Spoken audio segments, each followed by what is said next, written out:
सोडून तुलाज मातीला तू जाग उधाणू दे आज उरी.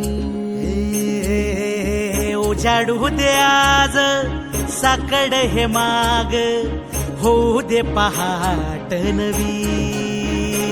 आता होऊन जाऊ दे साऱ्या जगाला पाहू दे पडू दे पाऊल जरी काट पाया खाली लागल्याला येऊ दे पडू दे पाऊल. मोठी लढाई र लढू मातीसाठी र गड्या मनगटाचं जोर लावून. दाटला जरी अंधार एकजूट होऊ आज दिवा देऊ तेज धावलं.